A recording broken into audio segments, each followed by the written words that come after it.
ICC champions trophy మొదటి edition 1998 Bangladesh లో జరిగింది. అప్పటి నుంచి ఛాంపియన్స్ ట్రోఫీ 8 ఎడిషన్లు జరిగాయి. ఛాంపియన్స్ ట్రోఫీ రాబోయే ఎడిషన్ ఈసారి పాకిస్తాన్ గడ్డపై ఆడవలసి ఉంది. ఇది 2025లో ఫిబ్రవరి మార్చి మధ్య జరుగుతుందని భావిస్తున్నారు. టోర్నీ చరిత్రలో ఇప్పటి వరకు చాలా మంది బ్యాట్స్మెన్లు రాణించి బౌలర్లను చిత్తు చేశారు. ఛాంపియన్స్ ట్రోఫీలో అత్యధిక సిక్సర్లు కొట్టిన ముగ్గురు బ్యాట్స్మెన్స్ గురించి ఇప్పుడు తెలుసుకుందాం. Number 1 Eoin Morgan.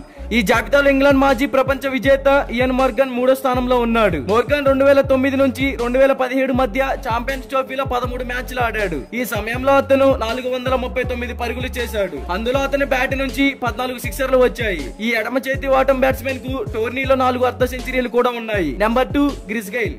Universal pass అంటే క్రిస్ గెయిల్ నిలబడి సిక్సర్లు కొట్టడంలో నిపుణుడు. ఛాంపియన్స్ ట్రోఫీలోనూ అతడి మ్యాజిక్ కనిపించింది. 2002 నుంచి 2013 మధ్య గెయిల్ ఈ టోర్నమెంట్ లో 17 మ్యాచ్లు ఆడాడు. ఈ సమయంలో అతను 791 పరుగులు చేశాడు. ఇందులో 15 సిక్సర్లు కూడా ఉన్నాయి. ఈ సీనియర్ ఎడమ చేతి వాటం బ్యాట్స్మెన్ టోర్నమెంట్ లో 3 సెంచరీలు, 1 అర్ధ సెంచరీని సాధించాడు. అతని అత్యధిక స్కోరు 133 పరుగులు. ఛాంపియన్స్ ట్రోఫీలో అత్యధిక పరుగులు చేసిన వారిలో క్రిస్ గెయిల్ అగ్రస్థానంలో ఉన్నాడు. నెంబర్ 1 సౌరవ్ గంగోలీ.